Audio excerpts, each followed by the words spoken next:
Rapping Mimosa, these bars in the holster. Pouring up a drink, put my name on the poster. Women who can rap make you come a little closer. Step out the whip, drop a tip to my chauffeur. New guest on my list, champagne's by my hips. It's time to get lit, y'all know what it is. It's time to rap, and mimosas. Today's Rapping Mimosas is not only brought to you by The Urban, the hottest spot in Miami, but also brought to you by Now That's a Wrap, another Black-owned establishment that sponsors our mimosas. This week's mimosa was Mango Rita Mimosa. Here's the ingredients in case you all want to try it at home. Thanks for watching. Woo! And welcome, thank you. And welcome to another great live episode of Rap and Mimosas. Everybody, do me a favor. Go ahead and send this video to as many friends as you can. Today we are talking all about relationships and business, or the business of relationships. What do I mean? Well, my guest here is going to explain in just a bit.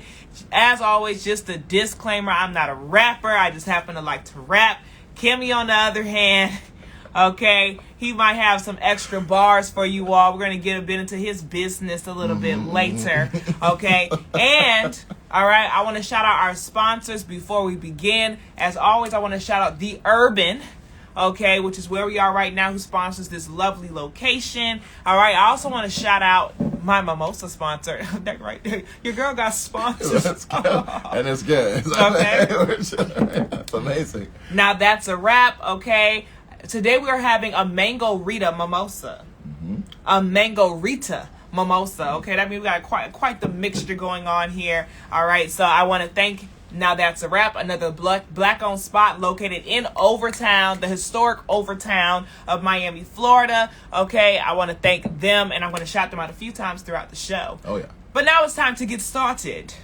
Y'all see we got our fruit and stuff. Let me put it in here. I need the alcohol. We're trying to be fancy. Yeah, we're trying to be fancy.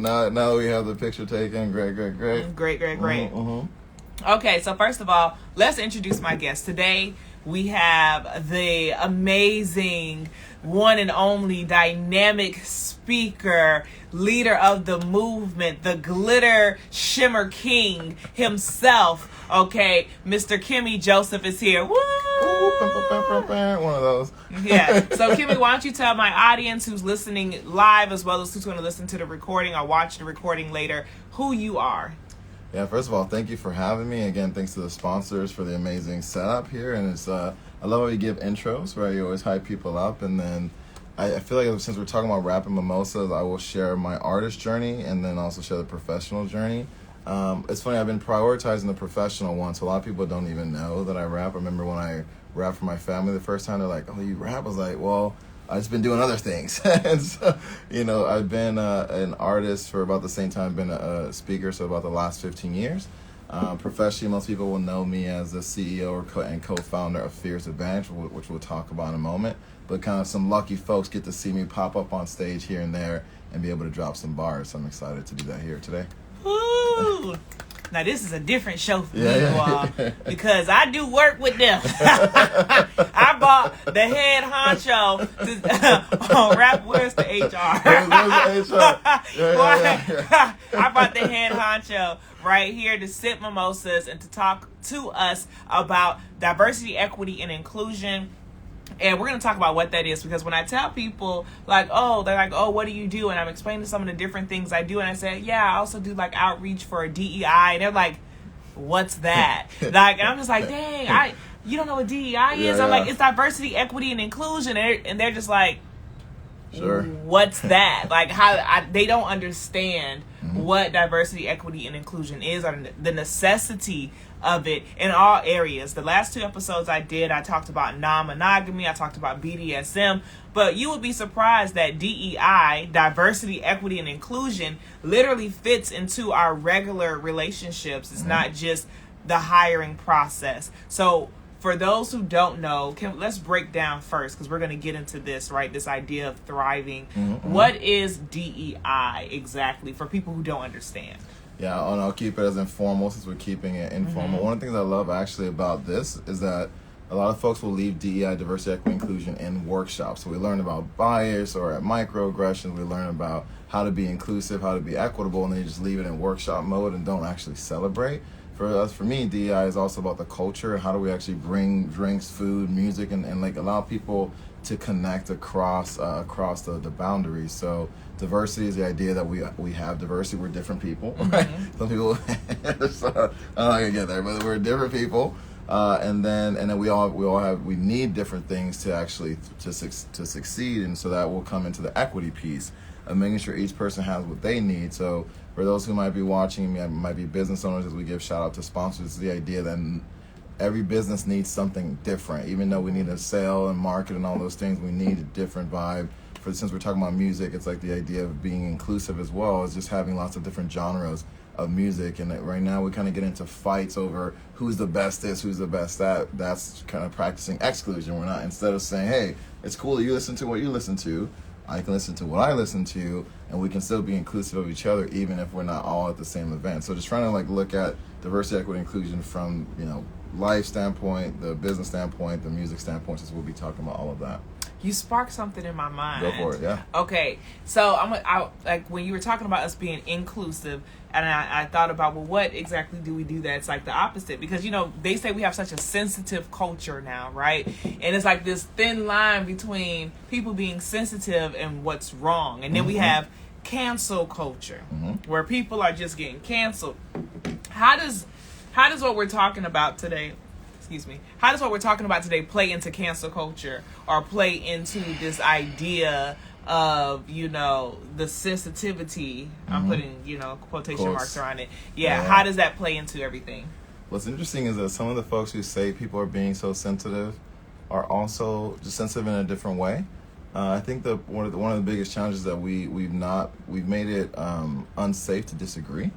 So we're talking about people asking who's your favorite artist or whatever, and I'm like, is it okay that I have my own favorite artist and you have your own? It's like, can we allow it for us to disagree? And I think the sensitivity part comes in, or the hypervigilance comes in, when people feel unsafe. That if I disagree with you, for example, in the workplace, I can get fired.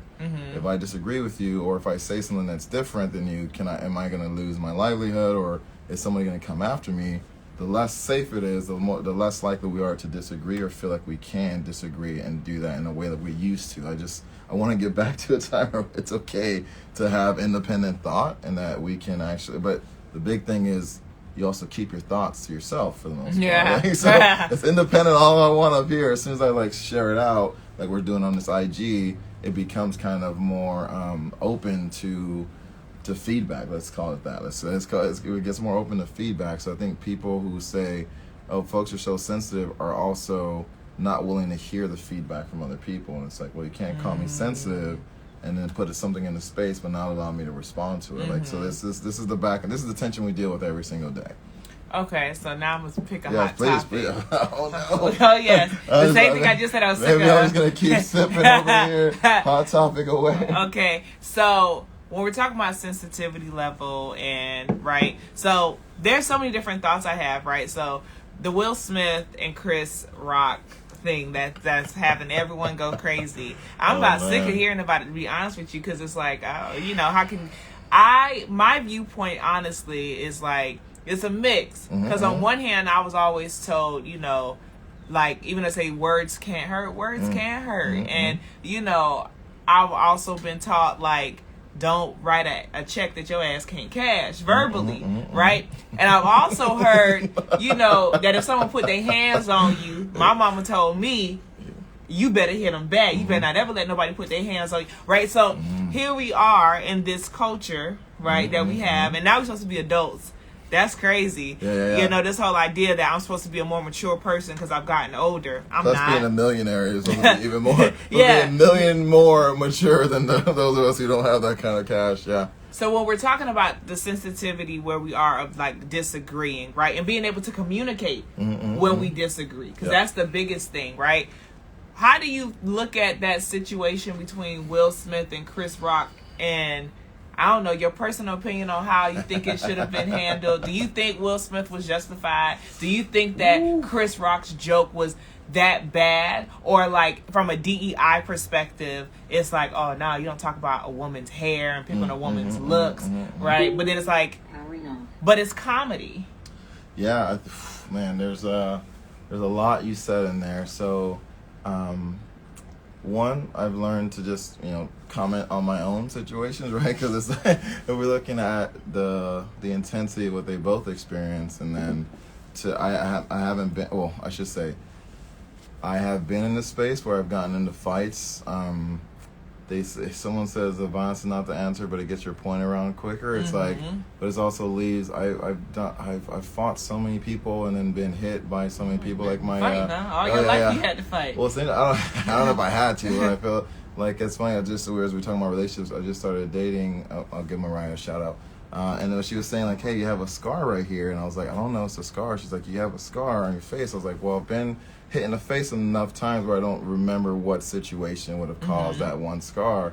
So I definitely don't want people having to be punched in the face. There's times where I want to myself punch someone in the face, but it's like I know the trauma and the harm that gets caused by that. So I'm not going to promote violence in that way. I think the thing about the intensity of what Will Smith was experiencing and then kind of what he shared during his speech, I don't think it validates any of that. I think it's also like, we're watching this from a space of not being where they are, and we get to I think the commentary is a part that we've gotten so used to.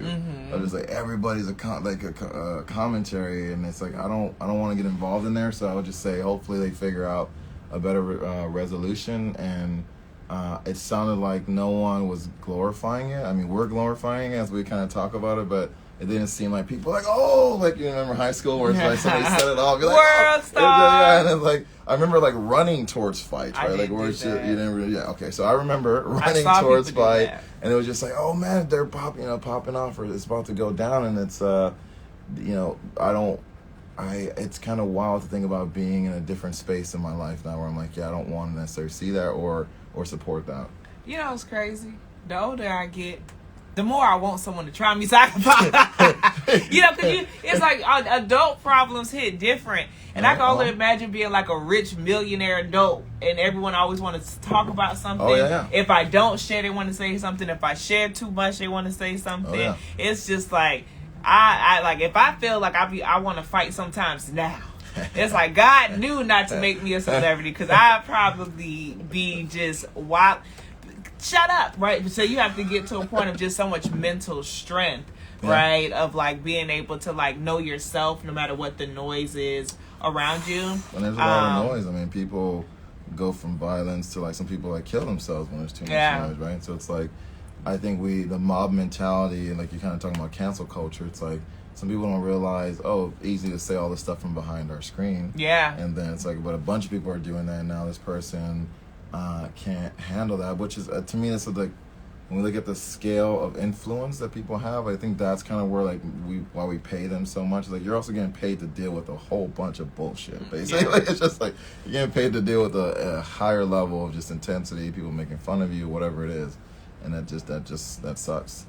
Yeah, I mean, back in the day, all people had to do was not read the paper. You know, like, you don't want to know what someone said? Don't read the paper. Don't read the paper. These days, it's like, don't go on your phone. Don't read, the blogs. Don't look at your comments. Matter of fact, turn your comments off. Don't post. Don't post. Get it. Stay in isolation. In order, like, you have to be completely isolated and only around a core group of people, or have someone who can filter out the gist. That's what I would do. Like, if I just did a movie, it's just like, just give me the summary. Just give me the gist. They don't like it? All right, cool. They love it? Okay, now I can look at the comments because it prepares you mentally. Okay, personal question. Personal. Okay, if it was you on stage. They put me in a hypothetical. Yeah, if it was you. If it was you on stage. What happened was someone walked up, right? Will Smith walks up, open hand, in front of a room full of people on live television. Yeah. What would Kimmy Joseph do? I mean, what's interesting, I was looking at just the size difference between Chris Rock and Will Smith. I wonder if if Chris was like, I can't take Will, like, Will trains for I Am Legend, he's getting down. I don't know. Like, it was an open hand. I feel like it's disrespectful to slap me and slap you open hand. And then, I mean, I think it's about the composure. I mean, as a professional, I was like, all right, Chris Rock, you held it down. There's parts of me that are like, so back to being punched in the face. I remember speaking about someone named Chris. We were doing like a football tournament, and then there's a guy named Little Chris. He's on my team, right? So Little Chris says, hey, this one person was messing with me, and this person was called Big Chris.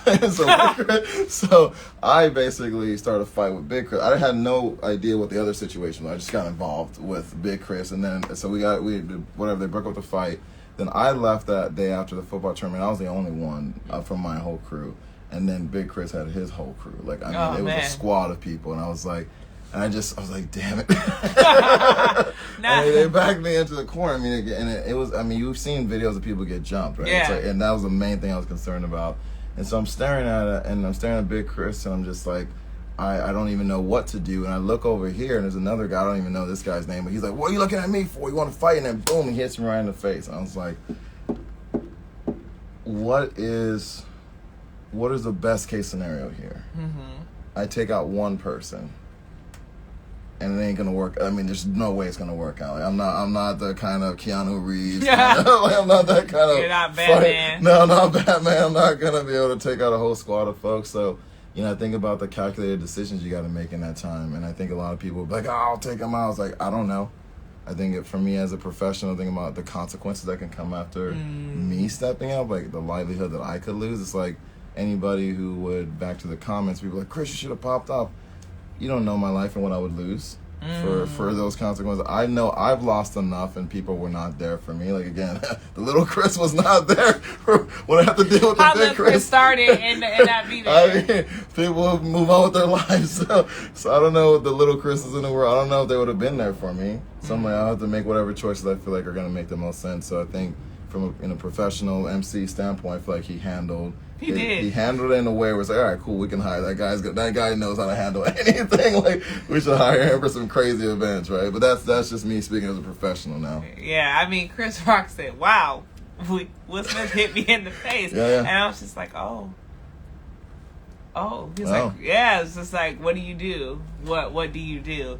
They did handle that well, but that definitely, if we took that scenario and put that into like an organization, or like just considering the fact that at one point they were friends, right? Because Chris Rock was on Will Smith's show back in the day, all these different things. Considering that they were friends, like that's when we get into the idea of like, how do we handle ourselves? How do we handle our relationships with other people, platonically, familial, and even romantically, in a space that still feels inclusive and still has equity, but still has boundaries? Yeah, I think the boundaries piece where it's like, the idea that Will Smith even got that close, no one stopped that, so no one thought he was going to be like animal. It's like, what? Like, there's so many. Will Smith, it's just like, oh, he's just going on stage. Yeah, he just going. Like, maybe they have something planned. I mean, a lot of people thought it was planned, and then back to you said they're friends. We don't know kind of how deep some of those wounds go, right? And then like there might have been things happening behind the scenes that we don't know about. So I mean, again, no justification here. Just for me, I just learned that there's for example, my Little Chris situation. I would have asked more questions. I would have been like, how did this fight start? What do you want me to do exactly? Like, well, are y'all gonna be there too? Like I would have asked more questions before I kind of got involved. So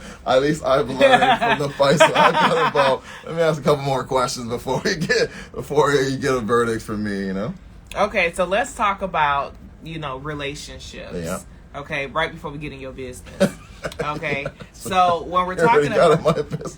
Just a little bit, I'm not done. I'm not done. I gotta dive in. Yeah, sure. I'll just take my sip over here. Yeah, take your sip. Thank the sponsor. You need to, let's thank the sponsors one more time. We're going to thank The Urban for the space. And Now That's a Wrap for giving us the Mango Rita Mimosa. Okay, so we're sipping the Mango Rita right here and mixing it with this lovely, once again, Ruffino Prosecco. I feel like a pinky up on that one. I know, right? It feels very like bougie. Yeah, that's good. Okay, so let me ask you a question. Okay. So we've acknowledged the fact that when it comes to, DEI, diversity, equity, and inclusion, this idea of creating this space for everyone to feel, welcome, all these different aspects. And one thing that you talk a lot about recently at Fierce, right, is thriving. Mm-hmm. Why is thriving so important to this idea of being inclusive and people being safe? How does thriving have anything to do with that, or better yet, have anything to do with our relationships? Thank you for that question. So a lot of people, those who know DEI, mostly know about it like the work, right? So people say, you're doing the work. Yeah, do the work. And DEI is the only thing that we've sold is just the work. Like, even if you think about going to the gym or something, no one sells, like, oh, you got to do all these push-ups and crunches. Just sell the fitness and the body that you have afterwards. And so for us, we started thinking about what is the outcome of DEI. If we truly are practicing inclusion, helping people feel safe, giving people a chance to explore their gifts and feel empowered, they would be thriving on the other side. So for us, the idea of knowing that thriving is the outcome, and that helps me focus my attention on where are we going and how do we help people get there. And so everybody, thriving looks different for each person. So but we've also started to think about what is the framework that would allow more people to find their way into it. Just like the idea of being human, we all have to be it, but then we find frameworks that allow us to be better versions of ourselves, or to actually go through this world. And so I can share some of that framework too when the time's right. The time is right. The time is right. The Okay. time is right. So just the simplest version is that we would say that Thrive, it's an acronym for people, for leaders who are trusting, holistic, resilient. Trusting, holistic. I'm just now got some mimosas. It's the mimosa. Yeah, okay, I was spelling it right. Okay, trusting, holistic, resilient, inclusive, visionary, and equitable. Right, so there I was just making sure my spelling. I am a public speaker, not a public speller, right? So I was making sure that I don't have any of my slides. She has me out of my element out here right now. But the idea of, if we're going to start any endeavor, what are we trusting in? And, trusting in ourselves, but also trusting in the people that we're working with, and even the beliefs that we have about what it takes to be successful. And the idea of thinking holistically is the choices that I'm making today, or the choices I'm making right now, how is that going to impact me, impact the folks close to me? I like to think about how it has the ripple effects that it's going to impact more people. And then the idea of being resilient. I mean, I don't know about you, but COVID has knocked me down more times than I thought it was going to. I mean, I had a 10-year plan that got wiped out 2 months into 2020, and just the people I look up to the most are the ones who are being resilient and moving forward even when they get knocked down. And then, as we've been talking about, being inclusive. And I think some folks mistake inclusion for like a pie in the sky. Like everybody has to. Yeah. It's like there's a finesse to that that we'll explain in a moment. And then the idea of being visionary. If you actually want to thrive, you have to be thinking beyond the circumstances that you're currently in, because otherwise we just get stuck. Like we only focus on what we can see without thinking about what we need to project into the future and create the best version. And for the equity, being equitable is being fair. That's the simplest version. And are we being fair to ourselves, including setting goals that we think are fair, but also setting those boundaries and doing things that there's people popping up. Thanks for the hearts there. And the idea of being able to be fair to people along the way. And part of the reason I want to really focus on that is a lot of people feel like life is unfair, or the world is unfair. So then it's like, oh, I'm going to treat people like garbage because I was treated like garbage. I'm like, well, again, I was punched in the face a couple of times. I don't want to be punching people in the face. Like, I already know the sting of that, the pain of that. I don't want to put that harm onto other people. And so that's there goes the summary of Thrive. Do you think that if you're not thriving, right, like, can you not be thriving in an area but still be able to have a healthy relationship with other people? Or do you feel like you have to be this idea of thriving, and thriving doesn't mean that everything is perfect, right? It just means that there's a core foundation of all the things that you mentioned, right? And a core foundation within yourself. Do you think that you can have a healthy relationship with other people if you're not thriving as an individual?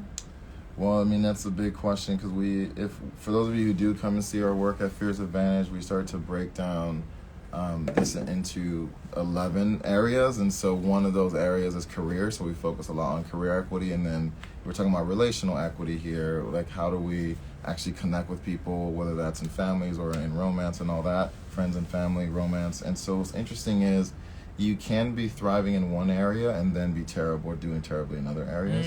So, for example, we focus on career equity because a lot of people will say like their job sucks, or they hate what they have to do for money. They do not feel like they're thriving in work. And so, for example, I have 9 siblings, right? And so that's a huge family. And my parents were they had 3rd and 4th grade level education, and so it means they can only do certain jobs, and they were like very stressed and trying to raise all of us and get the money, so they weren't thriving at work. So it was hard for us then as a family to thrive, right? And so it's important that we see how all these areas are interconnected. To directly answer your question, I think the answer is yes. You can have powerful, meaningful, incredible relationships even if you're not fully thriving in your whole life, because it's about how we practice trust, thinking holistically, being resilient, being inclusive, visionary, and equitable. I disagree. I disagree. And I say this, but I think about relationships with people. Mm-hmm. Like, and if we talk about career equity, like when people are normally at least thriving in career/finances, I feel like, not saying that everyone is like a happy, like you're just happy everywhere else, but you kind of take a stuff on the chin just a little bit better. You know, it's like, well, at least I got a place to lay my head. And, you know, like when you think about Darwin's like idea of like some of the core things that you need in life, and like this idea of like shelter and safety and all of these different aspects, right? I have to be on here one day. Absolutely. Yeah. Right. But if you think about all of those different aspects, it's just like, and I'm going from my own personal dating experience, right? Mm-hmm. So if I think about romantically, when I done dated a man who was not happy within his career or his finances was jacked, okay, he was not happy within himself. Therefore, being happy even with me would be a challenge. A lot of times it led to us having, this why, you know, ladies, don't date no broke man, right? Like, and not saying that, like, and broke is relative, right? The idea of a man who's so broke in his mind that his spirit is broken, right? So that's like, a piece of them not being resilient. And not being resilient. So notice if you say if someone doesn't have the resiliency, they're going to blame you for your problem. They're going to blame you. And I've also been there. Blamed for everything. I've been in, and you know, I'm just dating this person named Mariah now, and she's like, oh, you're so great. I'm like, well, because you're getting the best version of me, right? I've been through all of this shit, which is why I put this framework together. It's not a game for me. This is like, how do I learn from the failures? But when I wasn't being resilient, or when I wasn't being trusting, right? So then it's okay. It's easier to blame other folks. So I do think that there's a layer where people are waiting for their circumstances to improve, where it's like this external thriving before they commit to being someone who thrives, like who say, hey, I'm going to lead in this way, I'm going to live in this way, I'm going to love in this way. That's the difference. And so to your point, yes, some people are only waiting for those things to get better before they shift. And I was there, totally. I can relate to that. If someone is practicing actually trusting, so it's not your fault. I'm gonna trust that we're gonna get through this together. Otherwise, I'm gonna keep fighting with you. If I'm not thinking holistically, like, oh, we're together. I'm gonna take care of you. We're gonna take care of each other, even if we haven't figured out the big picture. And then you said if they're not being resilient, if my spirit is broken, if I feel like that anyhow, it's really hard to be in a relationship with someone else, especially if I think they're supposed to then make me happy. Oof. And I also have to be very transparent and honest. I've been doing a lot of self-work with myself recently, as far as like meditating and focusing on like how me thriving as an individual, because the one thing I'll say is that when you're not thriving as an individual, like vibrationally, you're going to attract other individuals into your life who are also not thriving, right? And you're like, why are they here? Like, why are you here?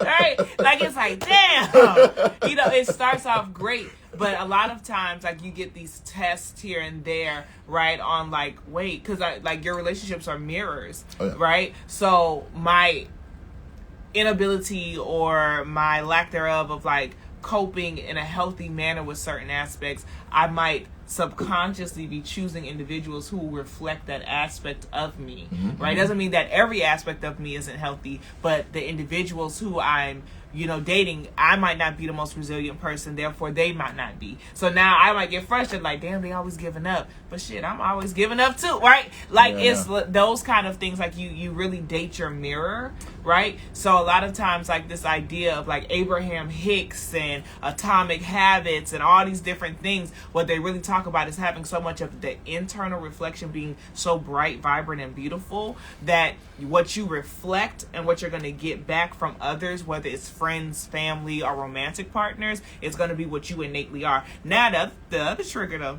is that you can get to that place and still, you know, I've had people where I'm thriving, baby. I'm fine. My body fine. The money is flowing. And then here comes somebody's son, you know, who is not thriving himself, but they're attracted to the light. I remember I was dating a guy, and he was not ready. I mean, he was not ready. And it got to a point where I was just like, what are you doing? Why did you, like, he even admitted, you know what, I wasn't ready. And I said, why did you pursue me? When you said, I thought I could get ready because it's you, and I just had to experience you. I almost cussed Kimmy out. Yeah, don't project on me. I'm just here. But it's the idea, right, of like, you find me to be so amazing and so awesome, which is dope. But like, you're not saying, oh, she's so dope, let me get my stuff together and thrive. You're saying, I have to experience her. How do we, when we're thriving, recognize, right, when we're attracting an individual who is not, like, what checks and balances, boundaries, because that's very important to thriving as well. And listen, me and my therapist, we talk about boundaries right now, right? But what type of boundaries should we implement to ensure that another individual is thriving the same way we are, right? Or that we're at least leveling each other up to be in a healthy space. So you can help each other to expand. I'm gonna take a long route to this question. Okay. Yeah, because one, the idea of people, if you're trying to gauge whether or not you feel like you're thriving inside of yourself, it's like, I guess the question I was asking me is would I want to be my best friend? Like, would I want to be one of my siblings? Would I want to date me, basically? And if you can't answer yes to whatever you can't answer yes to, fix, right? So if I said, literally, I started thinking now, as I was single for about 2 years, like, what if I dated someone like me? How would I feel about that? Would I be okay with that? Am I being the kind of person that I would want to date? Am I being that kind of partner? And so then I have the check that helps me have the checks and balances. I'm like, okay, how do I want to treat myself? And in the romantic world, it was there's this quote that stood out to me that says, "Be the first example of what it means to love you." And immediately I was like, oh, I had not been doing that until I heard the quote. So like, I just let my exes be the one to plan trips for me and do cool stuff, and like I wasn't doing that until I heard that quote, and I was like, let me go and do that for myself. And so then when I know what it means to be the first example of what it means to love me, I can kind of compare how this other person's treating me based on how I would treat myself. So right away, then I'm like, okay, cool, this may not feel good, this may feel great, this might feel like, oh, they actually helped me expand. So I think the other part of setting the boundaries is we let our emotions become guideposts. When we add back to the idea, if you're willing to be your best friend, like if you're willing, like inside, there was a time where I was really running away from myself, so I was kind of always overriding my emotion. But now I can trust my emotions, so if something goes off, I'm like, something's off here. I know I can trust myself, or I don't know you, I don't know these other people, I know I can trust myself. Let me check in and figure out what's actually happening, and then from there I can actually, the other pieces, communicate, right? So I don't know what the situation was with this guy that you finally realized he wasn't there, but it's something you also finally communicate, like, yeah, why did you even pursue me? And I was hearing a Tony Robbins video today, he said something like, good ideas don't pursue you, like bad ideas do. It's just like, you got to pursue the good stuff, you got to pursue the greatness. And so it's interesting to just hear that and be thinking about people who are looking for our light versus people who are also here to give us light. And it's like, when people think about, people ask me about, like, what is it like to date me? I'm like, it's intense. It's kind of like being the sun. Like, the closer you get, it's intense. Great. I'm wearing a gold freaking jacket right now. Just like, it's gonna be intense. And those who can match it in a good way, it's like intense in an amazing way. Or not dim it, or not try to dim it or control it. That's and the so same important. For me, to make sure I don't dim or control anybody. And that's what I had to learn the hard way, the long way, in order to be like, all right, cool. I got something to talk to you about offline. Okay. What about with family, right? So when like, family is a big thing, right? Because a part of me realizing, like, in my romantic relationships, there's been a lack of boundaries, right? But it didn't start with my romantic relationships. It started with my familial relationships, especially familial relationships with, like, my father or my brother, right? Like, certain aspects or things that have happened in those dynamics.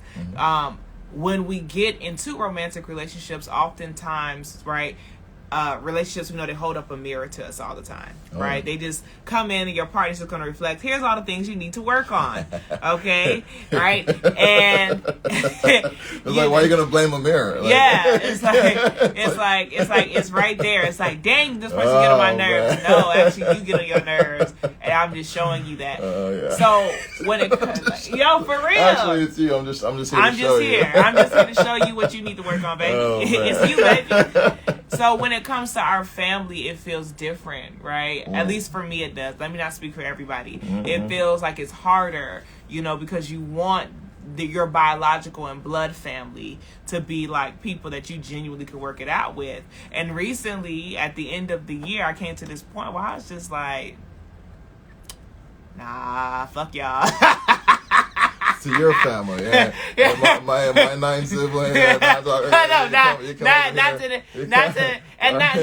to all of my family, but specific members in my family. It just had to become to a point where I was just like, why am I begging? Why am I, putting myself for dramatic purposes, like on a cross to a doggone extent of like, please talk to me, or please understand me, or please we can work this out. Why am I reaching out? And it was in a scenario where I had not done anything technically wrong. Yeah. Right? But it was something where it was just like, how do we establish these boundaries in a healthy format? Because truth be told, I know it's going to come a scenario, whether it's a wedding or a funeral. It's always going to be one of the two. I'm going to see these family members who I don't have connection with at this moment. Yeah. How do you have a healthy boundary and a healthy self-look and still thrive in these, like, especially for someone who might be watching and they haven't chosen to cut off these family members, or they feel that they can't, for whatever reason, cut off these family members? How do they build, those boundaries? Because it's not like, well, would I be my own sister? It's like, what? I don't have a choice, in my siblings. That's the idea. What I was actually going to ask that question. It's like, would you want to be? Are you being the sibling that you want to be? Absolutely, shit. I ain't gonna lie, baby. I wish I was another of me as a sibling. Okay. I'll be my fucking best friend as a sister. Perfect. There you go. So and back to the idea of, if you believe you're doing that, and then you can, it makes it easier to uphold your boundaries, right? If there was times where I had argued, if I just track my family, again, 9 siblings, and so the idea of and this has nothing to do with Kimmy's 9 siblings. I'm just saying, like, there's a lot of different personalities, right? There's people who are closer to each other and so on. And when I was growing up, I was very much a troublemaker, which is why I was getting punched in the face, right? We tracked back earlier. And so the idea of like causing so much kind of heartache and like polarization in my family, and then so I just remember just really having kind of distance between some of my, especially my older siblings, who would kind of like, I would hear from them mostly when I was in trouble and they were trying to help me like do better. I'm like, yeah, this is not helpful, right? And then I couldn't say that, I just stayed quiet, but I wasn't really hearing them. And as I became an adult, like, our family's not really that affectionate. And so it was interesting to, like, we didn't say things like, I love you, right? And there was a time where I was running around the world giving free hugs and, telling people that I love them and, like, just trying to spread more love in the world. I was like, why am I not doing that for my family? So there was, like, I had to think about what kind of sibling did I want to be, which is why I was asking those questions. And then I started telling my family I love you at the end of calls. And it was very awkward in the beginning. Yeah. And then eventually people caught on, and it's to me, that's one example of, I was showing up in that way to say, okay, cool, here's how I want to show up at minimum with you all. And there's, especially I'm number 7 in the lineup, so a lot more older siblings and only a few who are younger. I have to be careful of what role, like, finding out what role they want me to play in their lives. And that's a harder one, that I think that we can have those conversations once we have that level of safety and trust. Like, I don't have any family members beefing with me specifically, but I'm also the person who's, like, calling everybody and, like, checking in. I've definitely heard them beefing with each other, and I'm like, oof, man, I don't want to get involved. And I tell them when they're talking to me, I'm like, hey, you're talking to me, I hear you. I'm also gonna, like, when I talk to them, like, I'm gonna talk to them, tell them that I hear them too, right? There's no hiding. There's no so I in a way it's hard because there's so many, and so I can imagine I'm in a relationship in the same way based on what you're describing. There's less toxicity towards me, is what I feel like, and I know they've had their own situations with one another, I don't know how they've mended it because I know there's some tension. I feel like we, in families, we don't really mend. You just act like it didn't happen after a while. You let enough time go by. If people, so for me, when people don't want to get closure and like have a discussion, like it's harder for me. It is for and me so too. then I have to figure out my own process of releasing that, and then how do I show up when I see that person again, and either have to practice some forgiveness, or some version, like, you know, for me and my mom, it's like we had such a toxic relationship growing up, and then it's been for me like, oh, she did so much for me though. Still, like, what's my journey of forgiveness and what's my journey of apologizing? I remember I apologized to my mom for all this stuff, and she's like, you don't need to apologize or say thank you. Like, I'm your mom. I do this for you. I'm like, you know, that hit me so hard, but I had to start the conversation, right? So that's been my experience of trying to reconcile things that within my own family as a way of trying to, again, be the sibling that I would want to be. You know, the biggest thing I got from that was that it's a certain level of internal peace that you have that makes it just like, hey, listen, I love you. Well, hey, yeah, curse me out later. I love you. Someone's gonna cuss again. Like, I haven't had people. I feel fortunate. I don't have any enemies right now. I don't have any enemies. I just have people that's no longer my friends.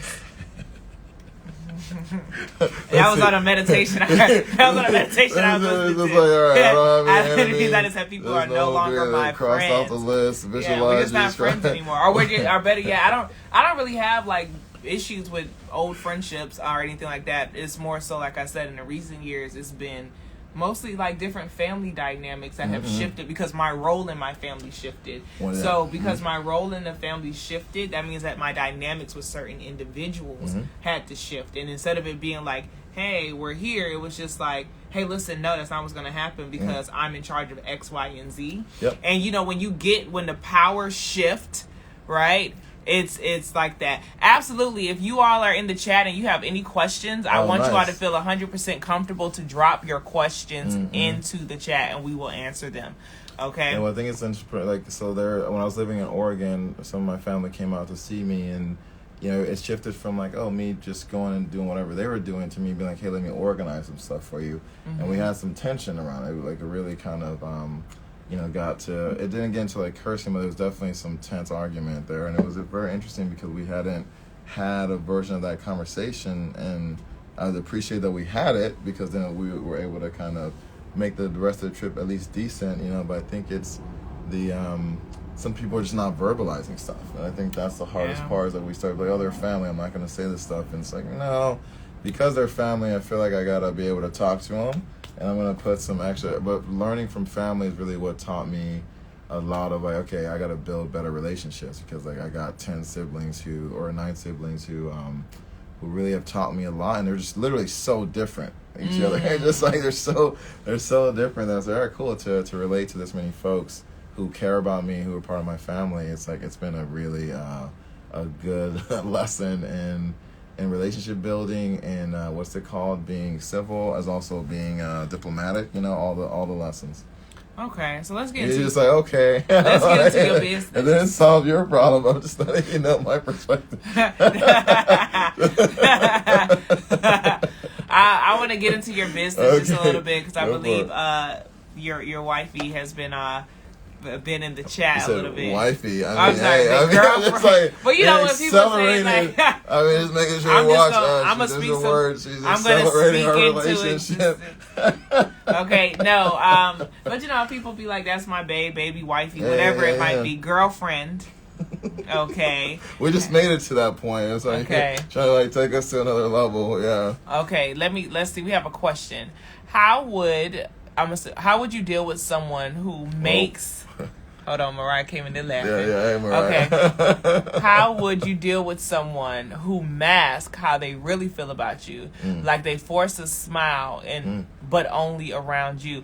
That for me personally, if you feel like someone's being fake around you, if you don't have to be around them, I think right now my energy is just, I need peace and good energy around me. And if I don't have to be around you, then I won't be. Now, if this is someone that I have to engage with, then I just maintain my peace and my composure on my side. I mean, I've worked with people on a business side who have are people who are not, I'm not the best of, I didn't like their vibe or their energy, but I will get my tasks done and, you know, be very task oriented. And I think that that's how I get to a point with most people. If I have to engage with you, I engage with you for the specific task, and I allow my mind to keep it moving.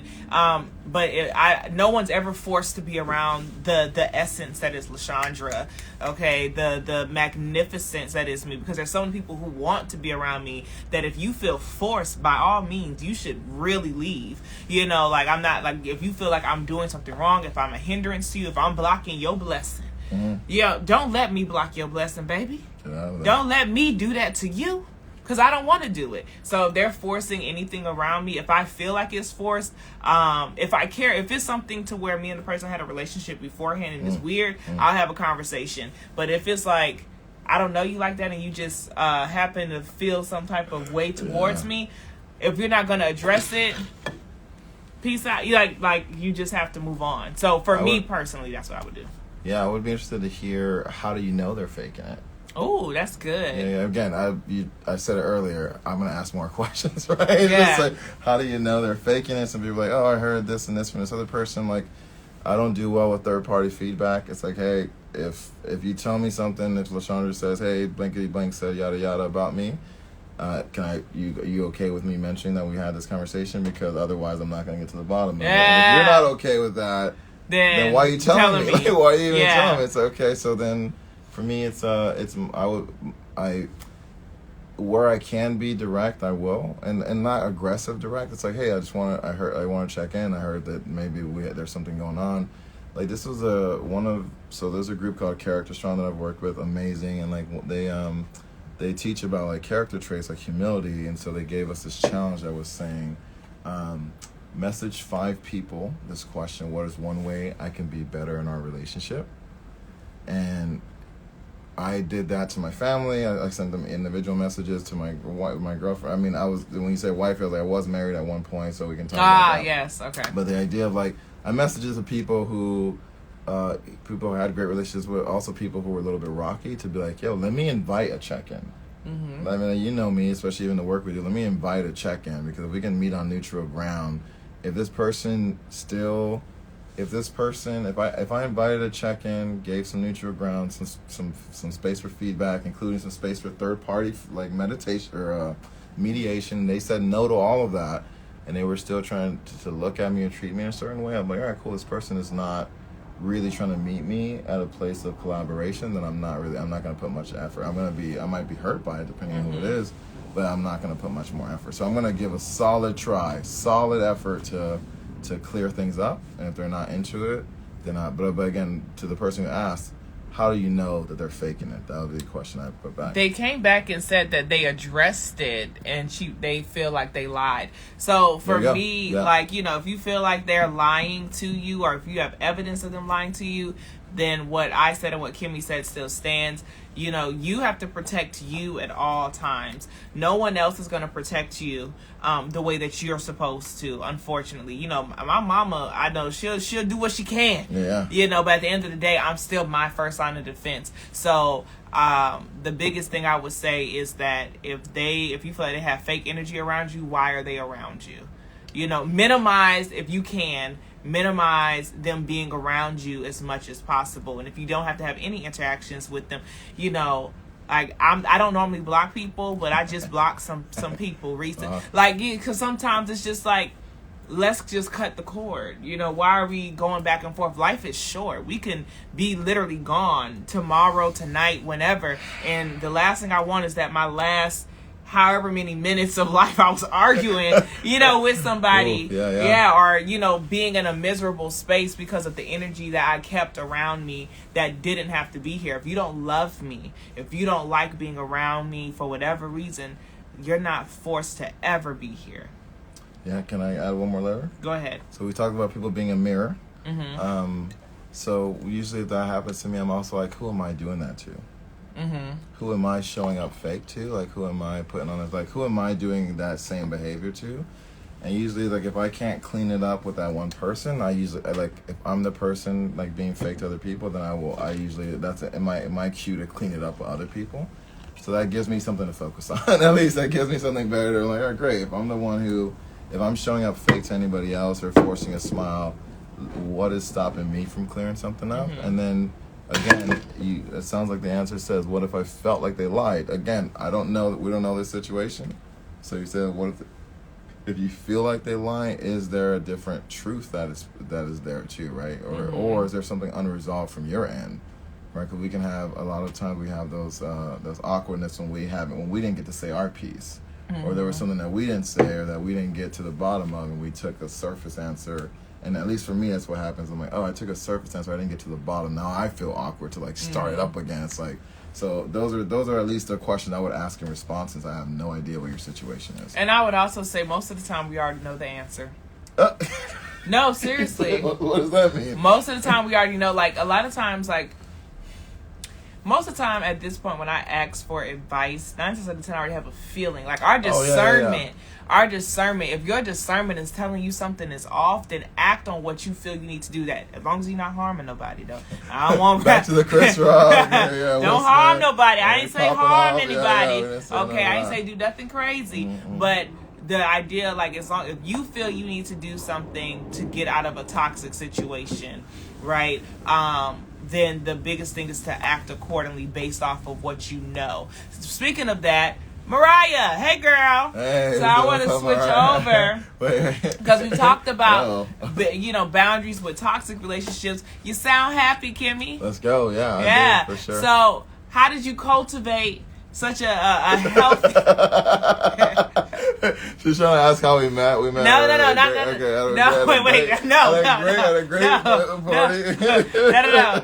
how you met. I want to know how did you cultivate a healthy, relationship? Because I know you were married before, and I don't know the situation behind your marriage or your divorce or anything of that nature, right? But I'm not going to say all, but most of the time, most of us have experienced some form of toxicity. Oh, yeah. Right? So and I want to end with this note before we go into our rap, because Kimmy's about to spit some bars, right? What would you say, would be like something people should do to if they're looking for romantic love, especially? We're talking about thriving. How can we thrive romantically in a healthy space? We talked about realizing that we're unhealthy, our boundaries. How can we thrive in a healthy space? Yeah, I'm going to speak from that place of knowing, making sure people know themselves, right? Because I think if you are trying to, I've been in relationships where I made the other person my whole world and try to, like, they make me so happy. And it's like that. We're setting ourselves up for failure. Like, if you think about like a letter, like an A, if you remove the other person, will you just fall over? Or are you like more like an H, where like you literally can stand whole? It's like you're gonna be able to stand on your own. So for me, coming into a relationship, that was the work that I had to do when I was single. And I was single after my divorce for like 2 years. So I was like, all right, cool. A lot of time to work on yourself. Seeing a lot of mirrors out there. I'm like, all right, I gotta do my work here. So then when Mariah and I came together, then we could kind of share some of those things, really talk about where we were at. And one of the things that, besides being in sync, where I wasn't really doing well on the apps. Like the dating apps were just kind of too stressful for me. So for me, I was like, all right, I'm gonna meet the person doing something I love anyhow. That way I know we're at least compatible. And I like to watch people operate in the world, right? That way I'm like, all right, cool. How do they treat other people? Because then I can be checking in for what I need and making sure that they fit that. And so all that, Mariah passed all of those, and so I did the same for her. Good and job. Then yeah, for sure. And then when we started to connect, it was interesting just to kind of share where we were coming from and where we were going. And then we just this Saturday actually we kind of talked about what's our vision for a successful relationship, and then what agreements do we have to put in place. And so this is coming from like my strategic planning mind of like, where are we going? Like, we're not necessarily all the stuff like kids, blah, blah, blah. Like, we don't know those things. I mean, COVID taught us that things can change in a few weeks and a few months. It's like, what is a vision of a successful relationship, back to the idea of being visionary. And then we put together our agreements. Like, what are the things that we want to do, and how do we celebrate that? So that's what we just did. And I feel super excited about that, because my previous marriage, we separated because we had different visions of a success in our lives, and so we were able to have a successful divorce versus a failed relationship, right? And it allowed me to know, oh, great, we're going in two different directions. Let's go ahead and split now, versus trying to pull each other in the wrong direction, where it seems like Mariah and I are going in a very similar direction. So it's easier to go forward. Well, shout out to Mariah. Can't wait to meet you. I'm gonna speak that into existence too. We're all in Miami, so we're all in Miami. Yeah. All right, girl, pull up to the Let's Urban. go. All right. I was gonna send her the address. I was like, how long are we gonna be here? Send her address. No, but we're actually gonna wrap up. We've been rapping. We like to rap about the topics. If you're new to rapping mimosas, we sip mimosas. Shout out once again to Now That's a Wrap. They provided our. Listen, it's the mimosas. They provided the what is it? Mango Rita mimosa. Shout out to the Urban for providing the space. I can't speak, but Kimmy, let's drop these bars real quick. Oh man, we can barely speak, and now we're gonna try this. Oh, you gonna go? Oh man, is it gonna have the chorus? I don't think so. It's just instrumental. That would be dope though. I mean, this is my shiznit. Because she says she's gonna surprise me with a beat, and I grew up listening to Trick Daddy. Okay, so you want me to just go? You can go, I can go, whatever you want let's to do do. your show before. Oh man. Okay. Why I said that. Can we go? Okay. Second hand. Alright, let's see. Alright.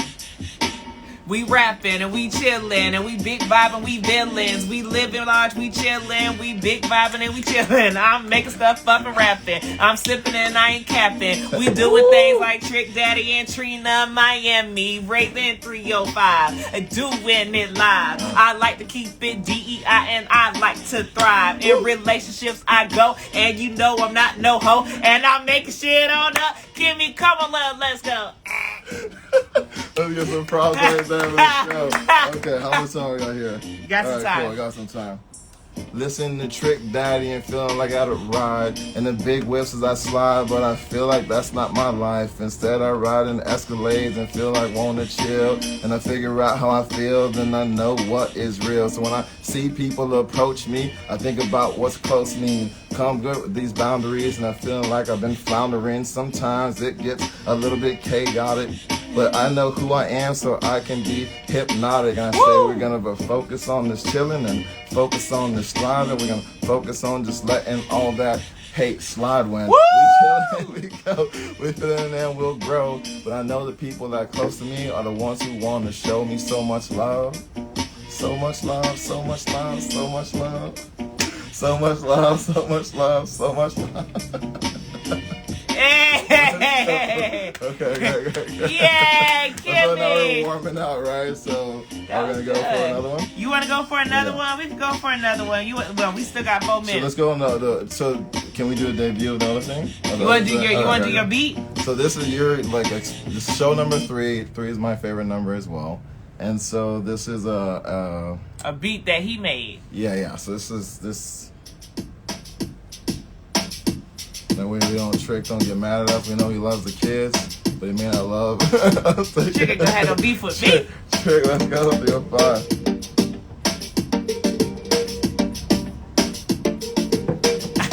I was gonna do an accent when I hear beats like this. You wanna do an accent? I know I don't want to offend nobody. That's not DEI. This is what trying to connect my Caribbean roots and then verse. Everybody knows that this my ambition. Anytime I'm ready for this thing, I'm on a mission. So you go first and I go first. Okay, you can go. Everybody knows that this my ambition. Anytime I'm ready for this thing, I'm on a mission. Anytime I step up on the mic, I'm on a mission. Been focused on my goals so long, it's crazy. I want to figure out how life gets hazy when I keep on moving through the maze and I see you. And I know there's relationships where I had to leave too. Then I came back and I came stronger. And I know what I do because I want to belong wherever I am and whoever I'm with. But I know we got to keep moving through all that shit. But it's like the blitz, got to go all in. Got to catch the ball, then get ball in. Because I know sometimes I feel like we're small when we can be giant. We can be defiant. We can be relying on ourselves to be true and be grown. So I'm trying to figure out how I can make it home. They say home is where the heart is, so who is close? Gotta be the people who gonna show me more. Hey! Okay, let's see. That's good. All right, my bars might be shorter than that. It might be coming to verse 2. Yeah, that's the chorus coming. I was vibing on this at like 1 a.m. Just like, hey, let's go. You vibing on your own Yeah, beat? exactly. I was just Everybody knows that this my ambition. Anytime I'm ready for this thing, I'm on a mission. Anytime I step up on the mic, I'm on a mission. This a show on the track, and you know I'm not whack, and I'm keeping it facts, and I like to do it like that. Yeah, I'm rapping with Kimmy, and you know he signed a check. Yeah, we drinking champagne, rapping mimosas. You know we keep it toaster, loving it real big. Shout out to the sponsors. DI is the topic. Yeah, we talking about trust, resilience, belonging. It's all a good feeling. Resilience, belonging. You know we need that healing. Heal yourself, and then you bring your wealth. I said you heal yourself, and then you bring your wealth. I said you heal yourself, and then you bring your wealth. Add on, that's it. Let's go. I did that. I came in. Y'all saw that, right? Y'all saw that I ended right with Let's go. And if we're honest, I don't have to be the best rapper. I just have to have a good look, do what I just did, and I can make billions. Someone tell Meg the Stallion, we the same. Meg is my height. Meg is 5'10". Okay. Right? So, someone call my dog Meg. I'm ready. She ready? I'm ready. Okay. Kimmy, I want to thank you for being on the show. Well, thank you for having me. Oh, man. It has been great. I could talk to you forever. I know Mariah says she on the way. And she looking at my message. Actually, I didn't. Is she on the way for real? Hey, that's so, I really didn't know. I done spoke something into existence. That's crazy. I want to shout out the sponsors really quick. Okay. Oh, I'm like dropping the water from the bucket. It's but that good. It's that good. Like, the mango Rita. Okay, Mimosa. Want to shout Now That's a Wrap out once again. I also want to make sure I shout out The Urban. Okay, shout out to Keon of The Urban for allowing us to have this space. I want to shout out my lovely guest today. Okay, the Shimmer King over here with this gold jacket.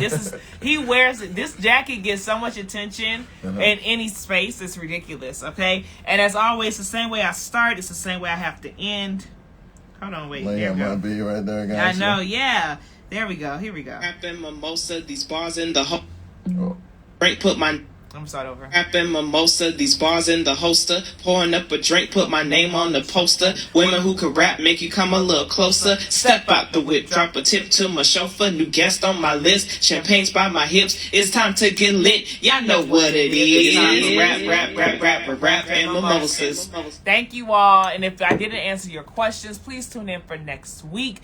This live will be posted by the end of the week, so please subscribe to my Instagram, YouTube, Spotify, Apple Music. It'll be available there to listen to. And check out the previous 2 episodes on BDSM, non-monogamy. This is season 3, so check it out. I've had sex therapists, behavioral therapists, all types of people on this show, okay? So check it out. Let me know what you think. And thank you. Blessings on your night. Bye, y'all. Bye. Hi, end. Oh. The fade black.